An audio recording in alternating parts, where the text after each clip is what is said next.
실시간 정보 브리핑입니다. 일본 중앙은행 BOJ가 시장의 예상대로 기준금리를 0.5%로 동결했습니다. 다음 달 미국의 상호관세 부과를 앞두고 경제 하방 리스크에 대한 우려가 커지자 관망세를 취하는 모습인데요.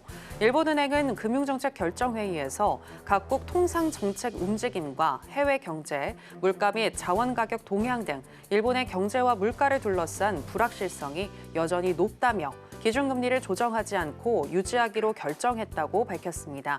우에다 가즈오 일본은행 총재는 장 마감 이후 기자회견에서 최근 상승폭을 보이는 일본 채권 금리에 대해 채권 시장에 개입할 때가 아니라면서도 금리 급등 시에는 조치하겠다는 입장을 드러냈고 경제 물가 경로가 예상대로라면 추가 금리 인상에 나설 것이라고 덧붙였습니다.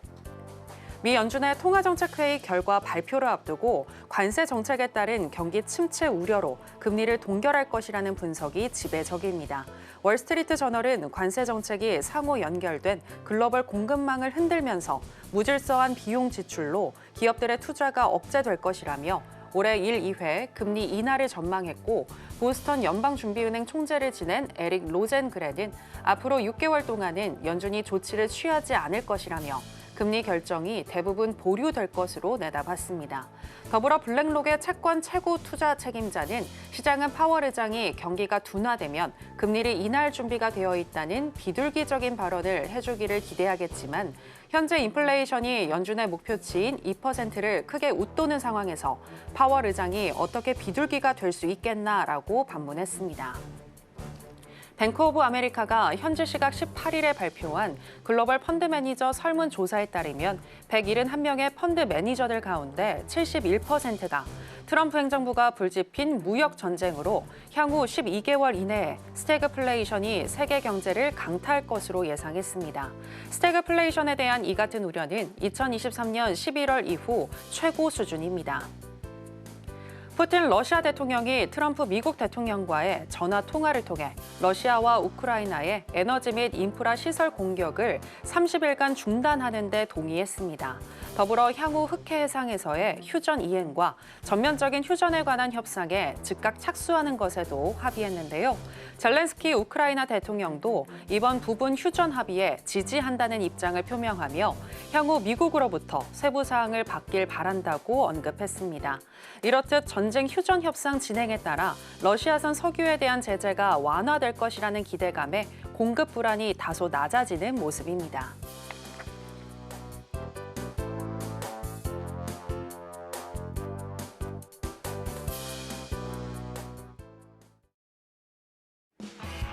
지금은 해선시대. 여러분 안녕하세요. 해외 선물 상황을 가장 빠르게 알려드리는 시간 해선시대 정유현입니다.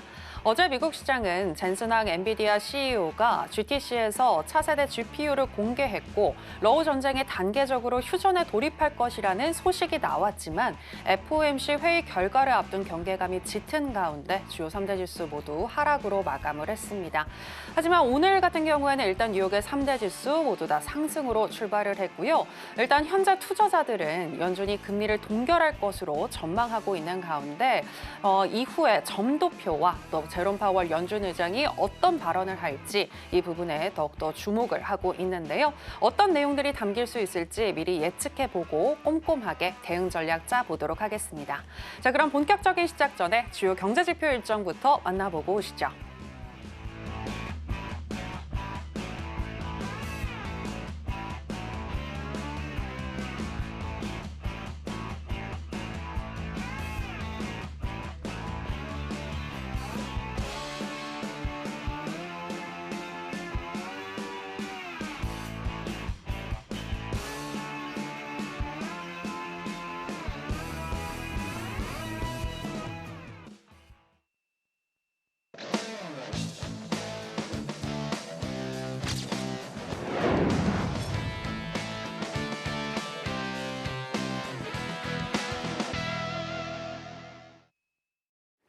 네, 무려 30년의 노하우를 가지고 있는 천명 마스터 나왔습니다. 마스터님, 안녕하세요. 안녕하세요. 네, 시청자 여러분들께도 인사 부탁드립니다. 네, 시청자 안녕하십니까, 천명입니다. 이제 오늘까지 이제 추웠죠. 내일부터는 이제 기온이 두 자릿수를 보이면서 본격적인 봄을 맞이한다고 합니다. 자, 어떻게든 뭐 한국은 나스닥이 좀 썩 좋지는 않죠. 그런 가운데서도 우리네 국내 승진은 나름대로 선방을 하고 있습니다. 봄을 맞아서 우리나라 증시 너무 계속 꽃이 피는 것 같아서 기분은 좋은데, 자, 나스닥은 아까 말씀드린 썩 그렇게 성적이 좋지 않아요. 자, 현재는 뭐 약간의 반발 매수세가 있는데, 결국에 내일 새벽 3시죠. 전 세계 이목이 집중되어 있는 3월 FMC가 있습니다.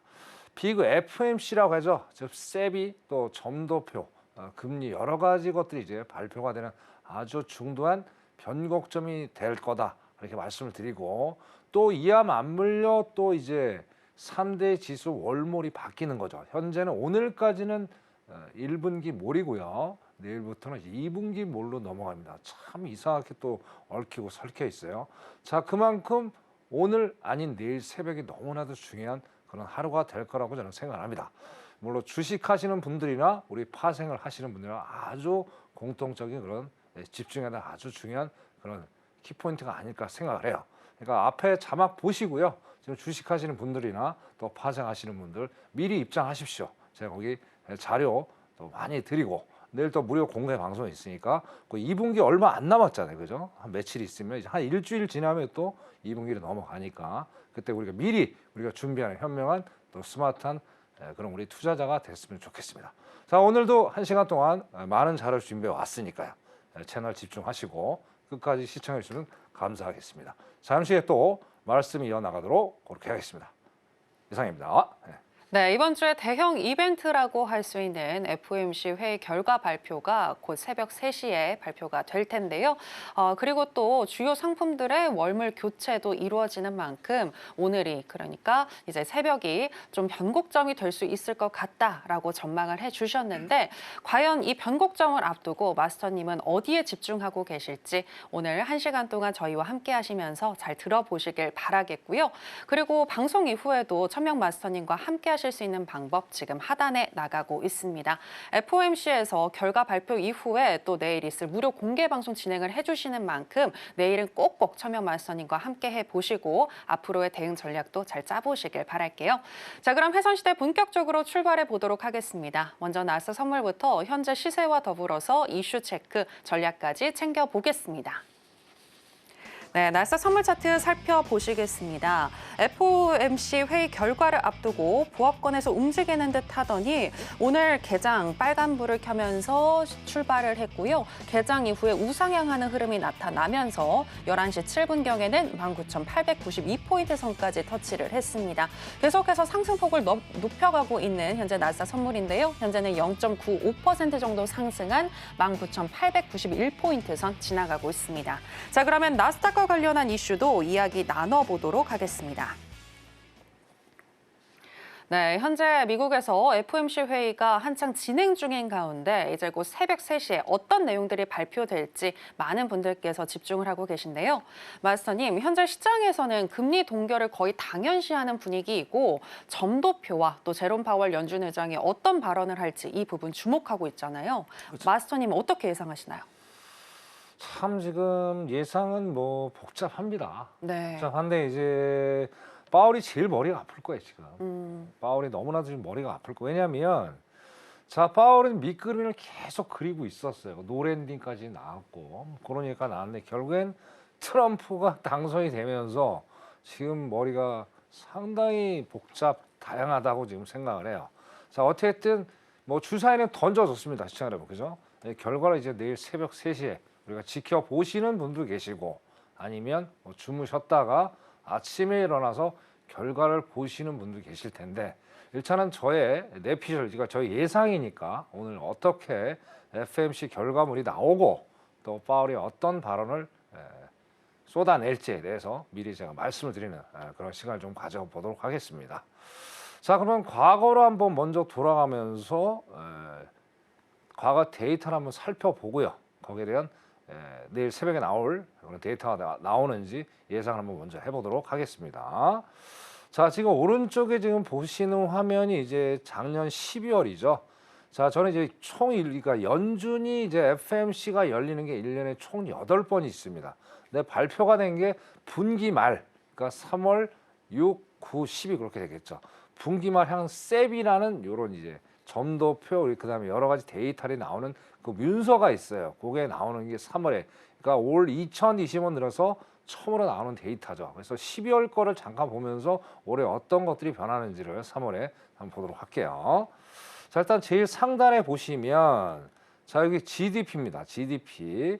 밑에 보시면 작년 12월에 2.0으로 GDP를 예상을 했었어요. 근데 안 그래도 너무나도 좋은데 파월이 이때만 너무 자신감을 쏟아냈죠. 2.0이었는데 12월에 0.5% 더 올렸어요. 그만큼 미국의 경제가 강하게 가고 있다. 그렇게 확신을 얻으면서 스마일을 지었죠. 자, 여기서 이제 문제가 되는 거예요. 자, 누가 봐도 뭐 초등학생을 데려놔도 얘기를 해도 뻔한 얘기입니다. 자, 관세가 과연 정책을 지금 계속 진행 중에 있잖아요. 그리고 4월 2일 날 또 상호 관세도 얘기가 있어요. 자, 그럼 뭐 누가 봐도 뭐 관한 사실입니다. 결국엔 인플레가 자극을 받을 수밖에 없죠. 그러면 사람들은 어떻게 돼? 위축이 될 수밖에 없죠. 또 소비자 신뢰 지수 뭐 여러 가지들도 지금 상당히 위축이 돼 있고 뭐 그런 것들을 봤을 때 제 생각에는 요 점도 여기 셉에서 GDP가 숫자가 조금 내려가지 않겠느냐. 좀 내려가지 않겠느냐. 뭐 2020년 2.1로 예상을 했는데 요거보다는 조금 더 내려가지 않겠느냐 그렇게 판단합니다. 왜? 여기다 또 근거가 또 있죠. 저번에 GDP 나우에서 발표를 했어요. 자, 올 2분기 4월 달에 이제 속보치가 나오겠죠. 자, 그때 마이너스까지도 간다는 얘기를 했어요. 그걸 보면서 이거는 분명히 이 숫자가 2020 12월에 매겼던 1%보다는 조금 하향 조정될 가능성이 높겠다. 자, 이걸 보면서 어떻게 숫자가 나오느냐에 따라서 이게 경기 침체가 되는지 아니면 경기 둔화가 되는지 우리가 가늠해 볼 수 있는 아주 중요한 데이터가 되겠다. 그걸 일단 첫 번째로 말씀을 드려보고 싶고요. 자, 그 다음에 두 번째는 이제 결국엔 실업률입니다. 실업률, 그죠? 실업률도 12월에 이제 뭐 12월 말이니까 4.2%로 예상을 했어요. 자, 근데 어떻게 됐든 뭐 3월 좋았죠. 거의 뭐 한 4.1%, 4.0%, 그 정도. 뭐 생각보다 너무 선방을 했어요. 그래서 올해는 이제 12월에 올해는 4.3%까지 갈 거다 했는데 나름대로 또 갭이 많이 줄었죠. 자, 이것도 실업률도 제가 보기에는 조금은 낮아질 가능성이 있어요. 왜 그러느냐? 자, 지금 뭐 공무원들 많이 해고한다고 그러잖아요. 거기서 이 세수로 많이 확보한다고 하죠. 거기다가 불법 이민자 추방까지도 하고 있고. 자, 실질적으로 제조가 지금 그렇게 썩 좋은 건 아닙니다. 저번에 월요일 날 뉴욕 제조업 지수 나왔잖아요. 거기서도 생각보다 상당히 마이너스 20이 나왔단 말이에요. 자, 근데 공장을 안 돌릴 수는 없죠. 그죠? 사람이 이제 모자르는 이 상황이 좀 벌어지고 있는 상황이에요. 그러다 보니까 실업수당 청구 건수도 계속 뭐 좀 줄어들고 있고 뭐 그런 것들 때문에 오히려 이게 실업률이 좀 더 낮게 나오지 않느냐. 그럼 이런 이제 경기 침체가 또 아닌 거예요. 그러니까 좀 아이러니한 그런 데이터가 나올 가능성이 높아질 거로 보여지고요. 자, 그 다음에 두 번째, 이제 세 번째.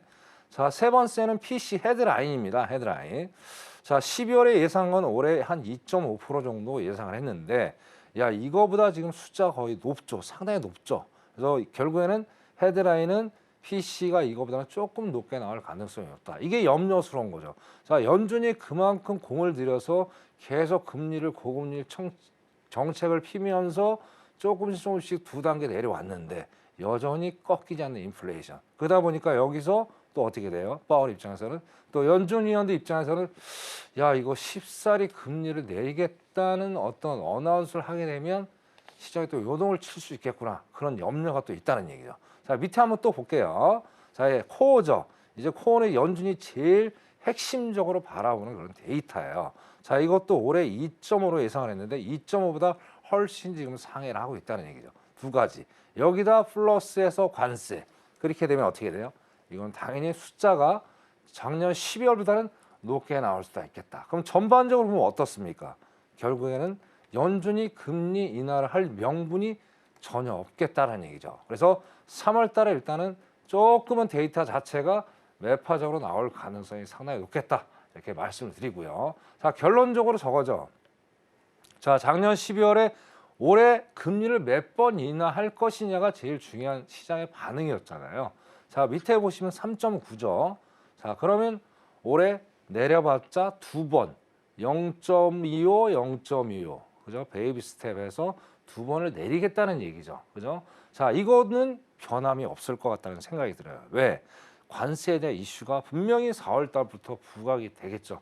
자, 어느 정도 세게 가느냐, 세게 가지 않느냐는 트럼프의 입에 달려 있죠. 그죠? 트럼프가 정말 세게 간다면은 오히려 시장이 뭐 6월 달 안에 한 번은 인하를 할 거야. 그런 얘기를 하는데 제가 보기에는 쉽지 않아 보인다. 그죠? 그렇게. 일단은 이 데이터를 보고 해석을 하고 싶고요. 그다음에 이제 중요한 건 이제 우리 시장 여러분이 제일 궁금한 건 이제 요 세비 발표 정도표가 발표되고 나서 이제 파월의 발언이 이제 얘기가 되겠죠. 자, 저번에 이제 뭐 어느 정도 경기 침체를 감수하더라도 트럼프는 조금은 각오를 해라. 어차피 다 정리를 하거나 리셋 버튼 누르고 나서 다시 부양책 써서 미국 경제를 살릴 테니까 조금 힘들어 참아라. 그런 얘기 분명히 했어요. 그래서 그 다음날 바로 파월이 뭐라고 그랬어요? 시카고 대학원인가 아마 거기서 포럼을 했던 것 같은데 여전히 경제 좋다. 자기는 신랄 같은 희망이라도 갖고 싶은 거예요. 그래서 결국엔 파월은 아직까지는 조금 그죠? 시장에 매파적인 발언을 쏟아낼 여지가 있겠다. 그러면서 자기는 모든 이렇게 상황이 안 좋아진 거를 누구한테 던질 여지가 있을까요? 결국엔 트럼프가 관세 정책만 제대로 안 펴었더라면 나는 내가 생각하는 방향으로 미국 경제 결국엔 연준의 목표는 뭡니까? 물가 안정, 고용 안정이죠. 그러고 트럼프가 안 했으면 내가 원하는 방향으로 갈 수 있었을 것이다. 왜? 그런 얘기 할 수 있죠. 왜? 연준은 정치로부터 자유로운 집단이잖아요. 그죠? 그리고 어차피 맞바지까지 와 있잖아요. 파월이잖아요. 임기 얼마 안 남았어요. 자기 하고 싶은데 다 할 거예요. 어차피 서로 사이 안 좋잖아요. 그죠? 1기 때도 안 좋고 2기 때도 안 좋았고. 그렇기 때문에 썩 좋은 발언은 내놓지 않을 것이다. 이렇게 판단을 해보고. 자, 그 다음에 이제 기술적 분석 한번 들어볼게요. 화면 잠깐 내리겠습니다. 네. 자, 그러면 중요한 거는 이제 저거죠. S&P 500을 한번 볼게요. 이게 CNN인데. 자, 저번에 이제 가끔가다 제가 보여드리는 화면이죠. 그죠? 시장에서 이제 CNN에서 바라보는 거는 125일선입니다. 여기서 바라보는 거는 뭐 200일선도 얘기를 많이 하는데 저는 CNN을 기준으로 삼으니까 자, 여기서 제가 그때 변곡 라인이 6천이라고 그랬어요. 6천. 6천 훨씬 지나갔죠. 지나갔는데 지금 요 가격대 그러니까 한 9월 정도 가격이 되겠네. 여기에서 지금 지지를 해주고 있어요. 여기 지지에서 조금 올라갔는데 결국엔 5,500 라인이 근처가 되겠네. 공고롭게 오늘 몰이 또 이제 바뀌는 증권사도 있고 내일 바뀌는 증권사도 있어요. 그러다 보니까 오늘 상당히 좀 혼재된 상황인데 결국 이번 주 내일이 이제 내일 중요한 거예요. 그죠? 5,500이 변곡점이 될 거예요. 이꼬로 나스닥하고 다우는 동일하게 움직이겠죠. 그럼 그 가격들을 같이 보시면서 어느 정도 선이 오늘 변곡 라인이 되겠구나. 나스닥도 판단을 해보시면 될 것 같아요. 좀 이따 기술적 분석할 때 다시 말씀드리고 그러니까 S&P 기준으로 5,500이 무너지느냐 지지를 해느냐에 따라서 이번 주에 변곡점이 만들어지면서 어떻게 돼? 2분기가 넘어간다. 그렇게 이해를 하시면 될 것 같고요. 좀 한 번 더 내려볼게요. 자, 그리고 시장은 지금 풋세가 강하냐 콜세가 강하냐가 제일 중요하겠죠. 풋은 매도죠. 그리고 콜은 매수죠. 그죠? 자, 어쨌든 뭐 희망차게 막 1까지 간다는 거는 결국엔 뭐예요? 매도세가 강하다는 얘기예요. 그죠? 자, 그런데 잘 가다가 14일까지 쭉쭉쭉쭉 올라가다가 조금 소강 상태에 와 있는 거예요. 0.8 언저리에 와 있는데 뭐 1.0 가는 거 1도 아니죠. 그럼 여기서 딱 봤어도 아까 똑같은 거예요. S&P하고 희한하게 해서 쌍봉을 받으면서 약간의 저항을 받고 있는 모습을 보여주고 있어요. 그럼 여기서 뭐예요? 자, 풋콜의 변곡 라인은 0.80이 되겠다. 그죠? 0.80을 이것도 보시면서 파악을 해주시면 어떻게 돼요? 시장이 어떻게 나오는지 우리가 정확히 알 수가 있겠죠. 자, 그럼 이게 항상 데이터는 변하잖아요, 시청자 여러분. 그죠? 자, 이걸 계속 모니터링 하셔야 될 거 아니에요. 자, 그럼 어떻게 돼요? 앞에 자막 보시고 들어오세요. 그럼 내일 제 무료 강연회 때 자세하게 또 디테일을 설명드리면서 2분기의 투자 방향을 제가 말씀드리도록 하겠습니다. 네, 나스닥 여기까지 하겠습니다. 이상입니다. 네. 네, 점도표인 셉과 제롬 파월 연준 의장이 매파적인 의견을 낼 가능성이 높다라고 분석을 하고 계십니다. 실업률과 그리고 GDP는 하향될 가능성이 높고 올해 금리 인하 횟수를 더 높이기에는 어려울 것으로 보인다라고 말씀을 해주셨는데요. 그리고 S&P 500 지수가 또 5,500이 변곡점이 될 것으로 보인다라고 기본적인 분석, 기술적인 분석까지 다 짚어주셨습니다. 자, 그렇다면 오늘 같은 경우는 어떤 전략 가지고 가야 할지 일단 인베스팅닷컴에 따르면 기술적인 분석 어떻게 하고 있는지 짚어드리도록 하겠습니다. 일간 기준으로는 적극 매도 사인을 주고 있습니다. 12개 지표들 중에서 8개의 지표가 매도를 가리키고 있고요. 시간당으로 해서 봤을 때에는 6개의 지표가 매도를 가리키고 있는데요. MACD와 CCI, 하이로스, 오실레이터, ROC, 브랜베어 파워 이 지표들이 매도를 가리키고 있습니다. 자, 그렇다면 마스터님은 오늘 전략 어떻게 생각하고 계신지 팻말을 통해서 알아보겠습니다. 마스터님 팻말 준비해 주시고요. 하나, 둘, 셋. 빠밤. 네, 매도 사인 주셨습니다. 일단 현재까지는 매수세가 좀 강한 것 같은데 왜 매도일까요? 자, 결국은 이제 아까 제가 서두에 말씀드린 대로 새벽 3시에 네, 매파적인 네, 의견을. 그렇죠. 시장이 바라는 만큼의 그런 희소식이 안 나올 가능성이 높아요. 결국엔 관세죠, 관세. 네네. 관세 때문에 상당히 좀 불확실성. 그러니까 제일 싫어하는 건 뭐 연준이나 모든 거죠. 모든 결국엔 연준도 마찬가지고 뭐 일반 사람도 투자하는 사람도 마찬가지고 제일 싫어하는 게 불확실성이잖아요. 네. 그렇기 때문에 괜히 자기가 야 지금 희망적이야 잘못 얘기했다 어떻게 돼요? 된통 서리를 맞을 수가 있겠죠. 여태까지 잘 끌고 왔는데 여기서 망가지면 안 되잖아요. 그래서 상당히 조심스럽게 얘기하면서 시장의 기대치를 좀 많이 낮출 것 같지 않겠느냐. 네, 그런 관점에서 오늘 일단 매도로 왔습니다. 지금 뭐 거의 1%대 올라가고 있지만 저번 주 수요일 날 제가 나올 때도 그랬어요. 거의 1%대가 쭉 올라가다가 거의 마이너스가 왔다가 다시 한번 또 올라가고 그때 그런 상황을 연출을 했죠. 자, 이번도 오늘도 그럴 가능성이 상당히 농후하다 이렇게 보여지고요. 자, 일단 기술적 분석을 먼저 한번 해보도록 그렇게 하겠습니다.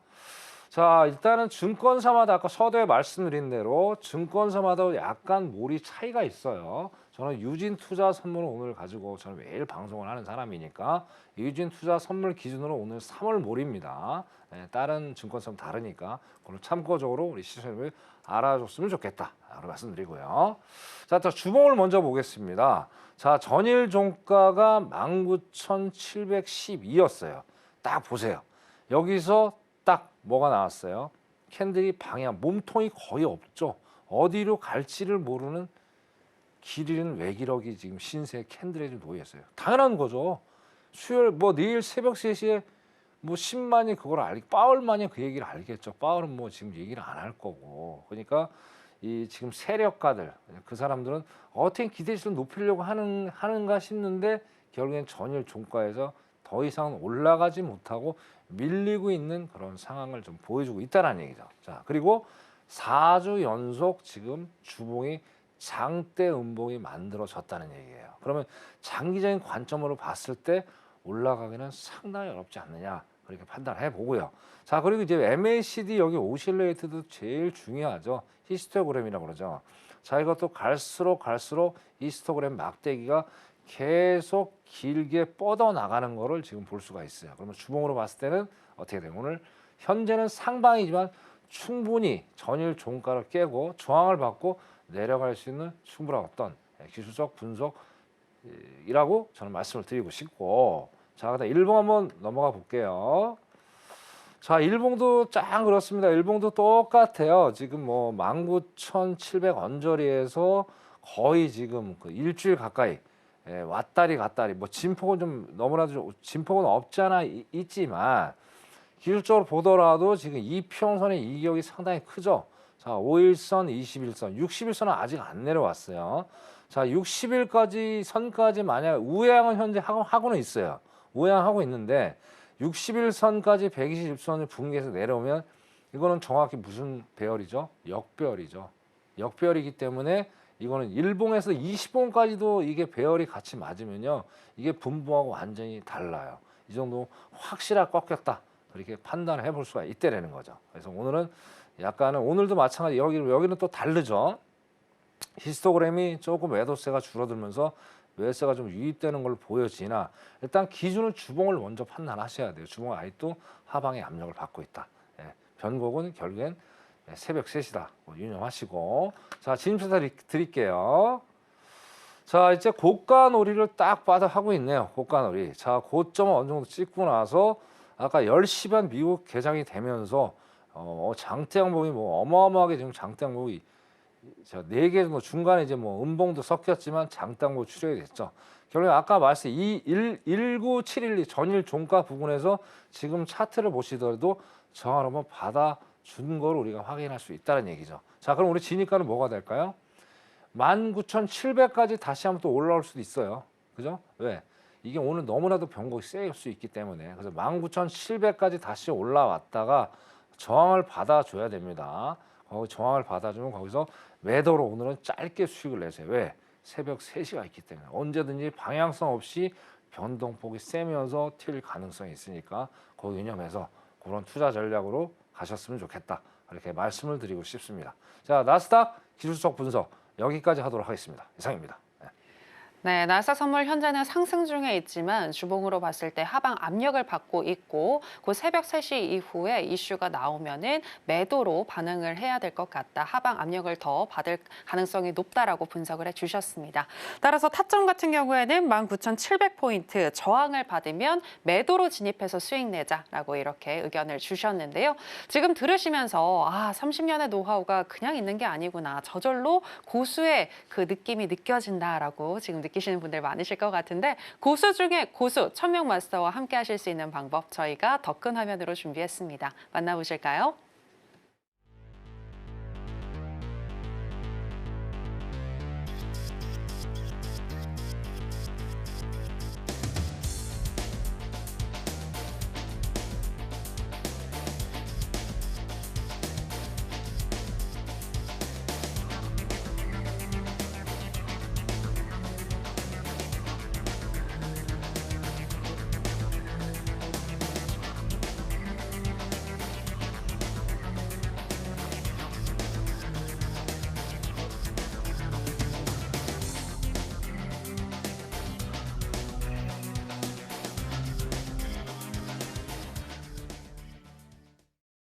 네, 계속해서 금 선물로 한번 넘어가 보겠습니다. 현재 시세와 더불어서 전략 체크해 보겠습니다.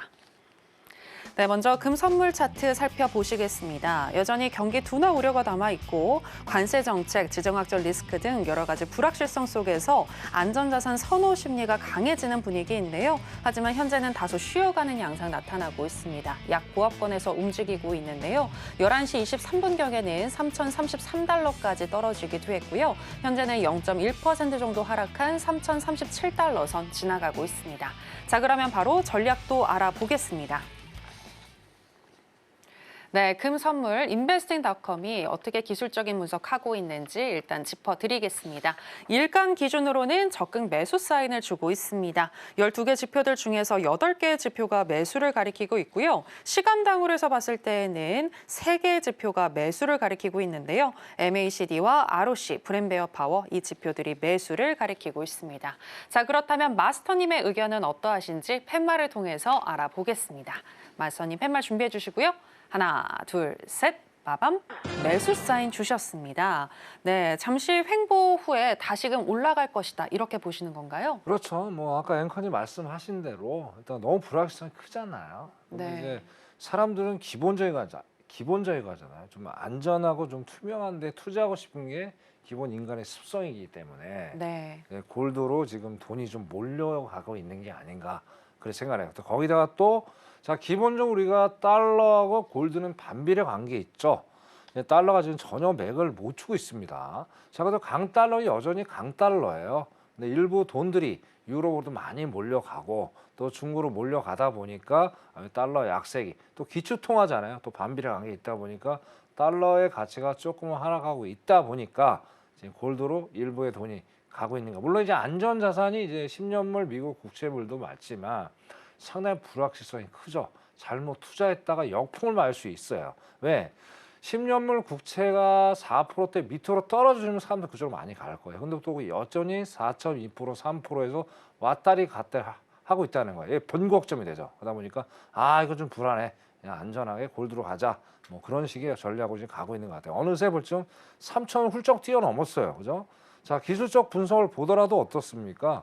지금 주봉이 거의 딱 이거 정별이죠. 이거 주봉까지 이렇게 정별이 나온다는 건 장기적인 관점에서 상당히 상승세를 막기는 조금 어렵지 않느냐.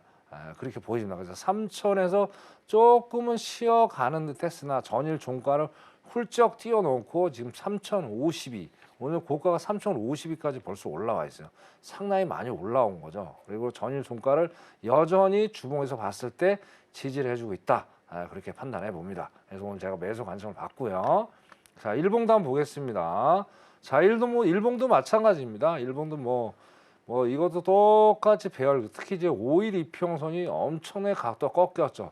70도 가까이 꺾여 있고 모든 캔들이 강하게 지지를 받고 있어요. 그죠? 자, 너무나도 과도하게 그죠? 지금 어제 많이 올랐죠. 3,000원 완전히 안착한 건 정확히 따지면 이제 월요일부터 안착이 됐다고 봐야죠. 그죠?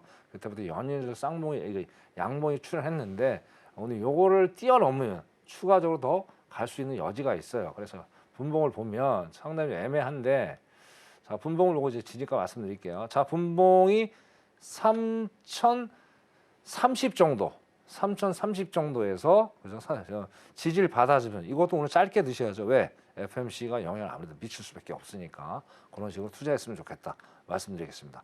자, 골드 분석 여기까지 하겠습니다. 3,030. 네, 여러 가지 불확실성과 또 달러의 하락세 속에서 금선물은 상방으로 더 열려 있다라고 분석하시면서 매수 사인 주셨습니다. 3,030달러 선에서 지지를 받아준다면 매수 사인 주셨고요. 자, 그럼 계속해서 크루드오일로 한번 넘어가 보도록 하겠습니다. 현재 시세와 더불어서 전략 체크해 보겠습니다.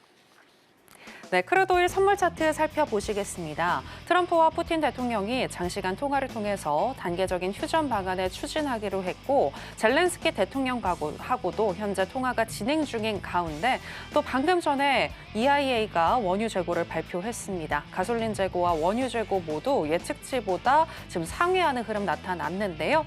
하지만 현재 지금 차트는 우상향하는 흐름이 나타나고 있습니다. 11시 30분경 지표 발표와 동시에 66.95달러 선까지 터치를 했고요. 현재 0.28% 정도 상승한 66.93달러 선 지나가고 있습니다.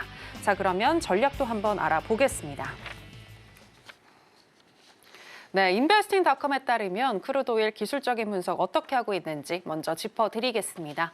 일간 기준으로는 적극 매도 사인을 주고 있습니다. 12개 지표들 중에서 8개의 지표가 매도를 가리키고 있고요. 시간당으로 해서 봤을 때에는 7개의 지표가 매수를 가리키고 있습니다. 스토캐스틱, ADX, CCI, 하이로스, 오실레이터, ROC, 브랜베어 파워 이 지표들이 매수를 가리키고 있는데요. 자, 그렇다면 마스터님의 의견은 어떠하신지 팻말을 통해서 알아보겠습니다.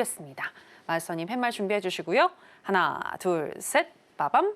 매도 사인 주셨습니다. 네, 아무래도 지금 지표 발표가 예측치를 상회했기 때문에 그래서 매도인 걸까요? 그렇죠. 그런 것도 있고 이제 불확실성이 이제 원에 대한 이슈들이 조금씩은 이제 안개가 걷히고 있는 상황이죠. 네. 어쨌든 트럼프는 무조건 원유를 낮추려고 임기 마지막까지 무조건 발악을 할 거예요. 그러다 보니 여기저기 계속 이제 중재를 하는 상황들, 그런 것들 때문에 오늘 유가는 지속적으로 하방에 압력을 가둘 수밖에 없다 말씀드리고, 또 공교롭게 원유 재고 예상 수치도 좀 많이 나왔죠. 그러다 보니까 이제 재고가 남으니까 아무래도 내려갈 수 있는 그런 상황들. 일시적으로 지금 지표가 발표가 되고 나서 약간은 튀어 올랐지만 추락하는 거는 날개가 없다. 그래서 오늘 딱 하방에 압력을 봤어요. 이것도 마찬가지입니다. 결국엔 새벽 3시에 영향을 또 미칠 수밖에 없어요. 미치면 또 지금보다 더 많이, 지금 약 상승 중에 있지만 충분히 내려갈 여지는 충분히 있겠다. 그래 말씀드릴게요. 그래서 일단 주봉을 먼저 보더라도, 자, 변곡점 전종입니다. 딴 거 말 필요 없습니다. 자, 지금 주봉 보세요. 지금 이거 몇 개월째죠, 그죠? 작년 9월부터 여기서 어떻게든 지지를 해서 여기는 안 깨지려고. 그러니까 66달러에서 67달러 정도가 되겠네요, 그죠? 이 자리는 무조건 지키려고 상당히 작년 9월부터 노력을 더했죠. 자, 그러더니 3월 달도 여전히 윗꼬리가 달리면서 움직이지만 결국 몸통에 여기에 딱 걸쳐 있는 걸 볼 수가 있어요. 그죠? 자, 그러면 결국에는 뭡니까?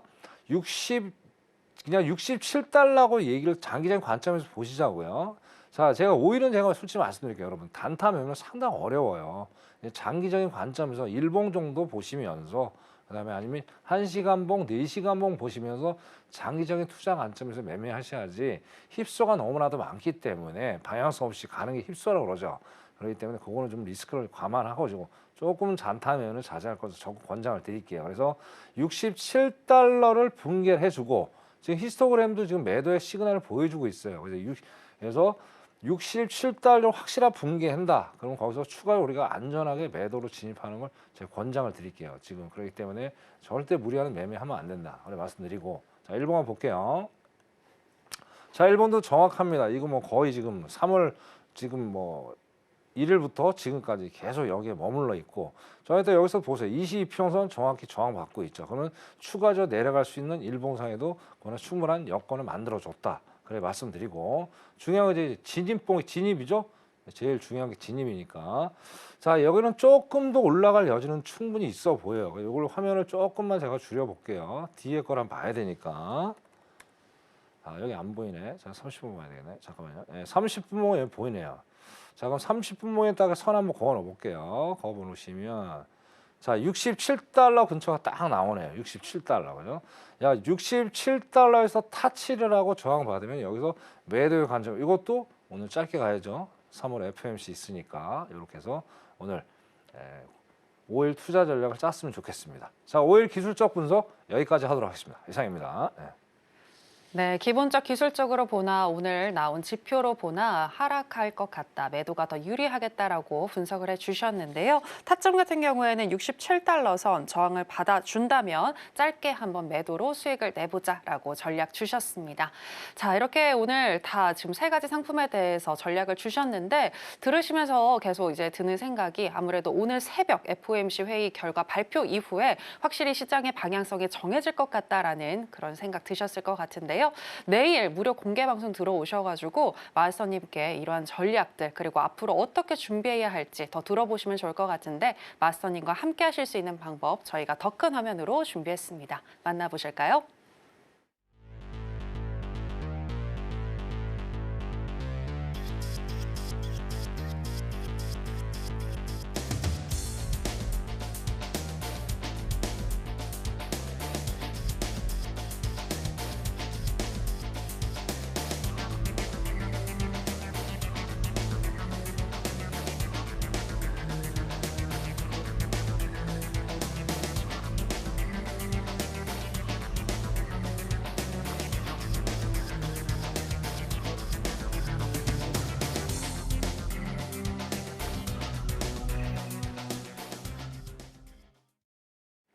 네, 천명 마스터의 노하우를 알아보는 시간으로 들어가 보겠습니다.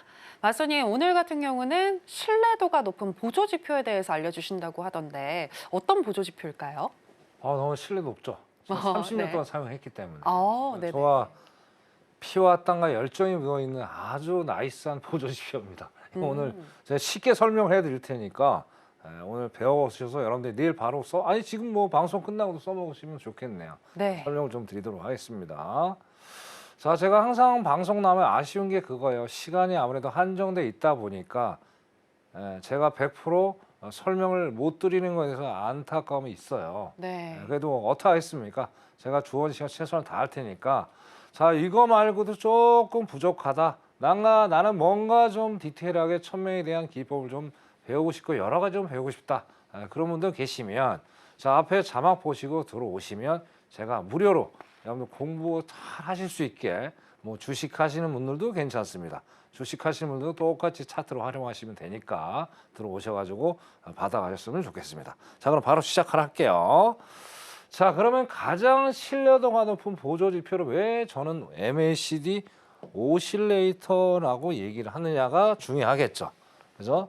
자, 지금 뭐 우리 기법서에 보면 어마어마한 많은 보조 지표들이 존재를 합니다. 그죠? 존재를 하죠. 자, 그런데 어떻게 돼요? 많이 사용한 사람께 신뢰도가 높죠. 실제로 MACD 오실레이터는 기관 투자자나 세력가들이 많이 사용하는 거예요. 자, 우리는 뭔가 창작을 하려고 하시면 안 됩니다. 그죠? 창작을 하면 되게 어렵죠. 그죠? 자, 그럼 우리가 가장 안정적으로 매매할 수 있는 그런 보조주 활용도는 뭘까요? 결국엔 남들이 돈 잘 버는 사람 거 활용하면 되는 거예요. 그게 바로 벤치마킹이죠. 그게 바로 똑똑한 투자자다. 그렇게 말씀을 드릴게요. 그래서 오늘 MACD 오실레이터에 대해서 자세하게 설명을 드리도록 하겠습니다. 자, 그러면 MACD 오실레이터 이제 시그널 선이라고 하죠. 시그널이 결국엔 어떤 데이터를 매수인지 매도인지를 주는 거니까. 자, 그럼 어떻게 활용하느냐가 중요하죠. 자, 물론 저 말고도 MACD 오실레이터를 사용하시는 분들이 상당히 많아요. 근데 저만의 활용법이 있습니다. 저만의 활용법이 있으니까 비교를 한번 해보시면서 기존에 사용하시는 분이 계시다면 한번 비교를 해보세요. 그래서 제게도 맞으면 득템하시는 거고 안 맞으면 버리시면 됩니다. 간단하게 생각하시면 돼요.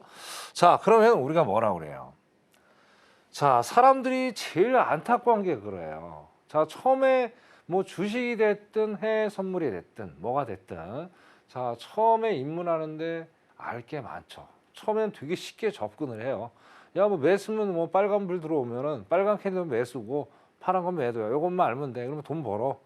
근데 세상은 그렇게 녹록지가 않죠. 저 또한 30년 전에 그렇게 공부를 했고 조금 돈 벌어지는 한순간에 그냥 큰일 낭패를 봤죠. 그런 공부를 하시면 안 돼요. 그러다 보니까 제일 접근하기 쉬운 게 뭐예요? 유혹이죠, 유혹. 그 유혹이 바로 보조지표에 대한 유혹이에요. 그죠? 자, 보조지표 뭐 쉽게 누구나 다 설명할 수 있어요. 아주 쉬워요. 또 깊게 하려면 뭐 엄청나게 어렵고. 자, 그런데 사람들은 이것만 자꾸 찾아서 쫓아다녀요. 그죠? 자, 보조지표가 말 그대로 뭐예요? 보조잖아요, 보조. 보조죠. 그죠? 그 보조지표를 맹신하면 어떻게 돼요? 큰 낭패를 보죠. 시장의 흐름을 알 수가 없다는 거예요. 자, 시장의 흐름을 알 수 있는 건 뭘까요? 결국엔 여기 말씀드린 이평선이에요, 이평선. 이평선이 시장의 흐름을 알죠. 자, 이평선은 뭐 5일선, 21선 등등등 여러 가지가 있잖아요. 그죠? 이평선의 흐름을 알아야 보조지표 활용을 했을 때 극대화가 되는 거지. 이동평균선을 모르고 매매를 하겠다. 그거는 눈 감고 클릭하는 거예요. 그러니까 절대 오해하시면 안 되고 보조지표를 맹시하지 마라. 일단 이동평균선이 우선이다. 그럼 골든크로스, 데드크로스만 아시면 돼요. 골든크로스는 뭐예요? 매수죠. 데드크로스는 뭐예요? 매도죠. 요것만 아시면 될 것 같고요. 자, 그럼 요게 이제 이동평균선이 내가 다 방향을 알았을 때 이제 보조지표를 활용하는 거예요. 자, 그러면 히스토그램이라고 그러죠. 이게 영선이 기준이에요. 영선. 자, 영선이지. 영선 기준에서 영선 위로 가면 매수고요. 영선 밑으로 가면 매도예요. 요 한 가지 규칙만 아시면 되고요. 자, 근데 영원한 원에는 없죠. 영원한 매수도 없고 영원한 매도도 없죠. 항상 변곡점을 주게 돼 있어요. 그건 당연한 거잖아요. 그죠? 자, 근데 어떨 때 우리가 얘가 변곡점이 왔는지 파악을 하냐 이거죠.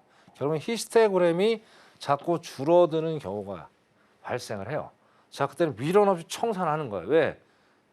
청산해야 될 거 아니에요. 계속 붙들 수는 없잖아요. 그래서 이게 바로 청산 지점이 되겠다. 그죠? 이렇게 이해를 하시면 되고. 자, 그 다음에 단기 이평선 돌파나 붕괴 시 상승의 극대화를 시킬 수 있다. 그거로 이해하시면 돼요. 그러면 이제 히스토그램 가지고 여러분들이 초보자가 됐든 또 단타매매만 주로 하시는 분들도 이 원리를 이용하시면 어떻게 돼요? 하루에 진짜 엄청난 생각지도 않은 나의 행운이 올 수도 있다는 그런 게 바로 MACD 오실레이터 시그널 선이다. 그렇게 말씀을 드리겠습니다. 자, 그럼 이렇게 총 4가지 정리를 했고요. 자, 그럼 차트를 보면서 또 이해 쉽게 설명을 드릴게요. 자, 그러면 이제 우리가 참 오늘 같은 날이죠. 그죠? 일단 항상 그런 것 같아요. 제가 이제 30년을 매매하다 보니까 항상 중요한 어떤 지표나 이벤트를 남겨두고 항상 시장이 방향성 없이 박스장을 움직이는 경우가 상당히 많아요. 그때는 어디에 주로 많이 있어요? 전일 종가에서 많이 있죠. 전일 종가 아니면 시가에 있어요. 그죠? 거기에서 상당히 사람을 애를 먹여요. 어떤 이평선 방향도 안 나오면서. 그러니까 이런 장이 빈번하게 많이 출현하죠. 자, 그럼 오늘 이걸 가지고 이제는 당하지 마시자고요. 그죠? 당하면 안 되죠. 공부한 보람이 없잖아요. 그러면 자, 원리를 볼게요. 자, 제가 처음에 뭐라고 그랬죠? 우리 시청자 여러분한테. 자, 일단 이평선의 어떤 방향을 먼저 보고 우리가 판단해 보자고 얘기를 했어요. 그죠? 자, 그러면 이제 요 검은 게 121이고 60일이고 요 녹색이 20일이고 파란 게 5일선입니다. 그죠? 자, 그러면 얘가 위로 가겠다고 어떻게 판단을 해보냐 이거죠. 중요한 건 그거잖아요. 그죠? 자, 그럼 뭐라 그랬어요? 자, 21선, 61선이 골든 크로스가 나왔죠. 그죠? 그리고 여기가 안착이 됐잖아요. 여기 안착, 수렴 후에 안착이 됐잖아요. 그럼 이거는 무조건 골든 크로스, 지금 상방으로 가겠다는 일단 이평선에서 우리가 신호를 줬다고 이런 거는 100% 이해를 하시면 돼요. 세상에 100%는 없어요. 확신, 그러니까 100%가 아니고 확신을 해야 된다는 거예요. 세상에 100% 맞는 기법이 있으면 저도 그거 하죠. 확률 게임을 하는 거잖아요. 그죠? 자, 이거 확인하고 나서 두 번째 봐야 될 게 뭐다? 아까 말씀드린 게 MACD 오실레이터 히스토그램이에요. 자, 요 막대 요런 것들이 히스토그램이라고 얘기를 하는 거예요. 자, 여기 보세요. 교차점 정확히 나왔죠. 그죠? 제가 뭐 1000명 뭐 매매 잘 되는 그 차트만 나한테 캡처해서 우리들한테 보여주는 거 그거 아니에요. 이 방송 끝나고 보세요. 그 만약에 틀리면은 저한테 컴플레인 하시면 됩니다. 그죠? 네, 그래서 이거 보시면 돼요. 그러나서 뭐래? 히스토그램 청산은 언젠가는 어느 지점에서 해줘야 된다 그랬잖아요. 자, 가다가 어떻게 돼요? 가다가 줄잖아요. 그죠? 그러면 요 지점이 될 수도 있고 아니면 요 지점이 될 수도 있겠죠. 줄어드는 시점. 지점은 되게 많죠. 이게 전형적인 박스장이잖아요. 그죠? 자, 그러면 여기서 털어버리거나 여기서 털어버리면 그만인 거. 왜? 히스토그램 이렇게 별로 도토리 키재기 하고 있잖아요. 그죠? 박스장도 이렇게 안정적으로 우리가 수익을 낼 수 있다는 첫 번째 구간이 되겠다. 그래 말씀드리고. 자, 두 번째 또 보자고요. 영원한 원인은 없어요. 박스장 우리 재밀 수도 있어. 이 원리 잘하면요. 그죠? 자, 보자고요. 자, 가다가 또 꺾여. 여기서 이제 뭐 쌍봉의 원리까지는 제가 설명 안 드릴게요. 자, 가다가 뭔가 꺾이는 그런 승부에서 데드 크로스가 나오는 것 같아요. 물론 약간의 횡보는 있었지만, 그죠? 수렴하고 뭐 이렇게 박스장 횡보도 많잖아요. 뭐 여기도 횡보 상당히 많고. 자, 그러면 딱 아까 확인해 이거 데드가 나올 것 같아. 단기 이평선이 일단 데드가 나올 것 같아. 그럼 뭘 확인한다? 요거 확인하시면 돼요. 교차점 나왔죠? 들어가는 거예요. 그죠? 그죠? 확률 게임이니까. 그럼 운이 좋아서 많이 먹었죠. 이 정도 되면 한 200팁 정도 먹는 거예요. 자, 그럼 나스닥으로 200팁 얼마예요? 지금 환율 계산해 보세요. 한 150만 원, 한 170만 원 왔다 갔다 이 정도 이 잠깐 시간 동안 이게 한 30분 정도 될 거예요. 30분 투자해갖고 150만 원 벌기 쉽지 않습니다. 특히 주식하시는 분들 더 잘하실 거예요. 자, 이게 바로 파생의 매력이라는 거예요. 근데 파생 전혀 어려운 거 없어요. 리스크 관리만 잘하면 됩니다. 그 리스크 관리 누가 한다? 1000명한테 오세요. 그래서 앞에 자막 보시 들어오시면 자세하게 또 설명을 드리도록 하겠습니다. 자, 오늘도 아쉽네요. 다음에 또 알찬 강의 이어가도록 하겠습니다. 오늘 여기까지 할게요. 이상입니다.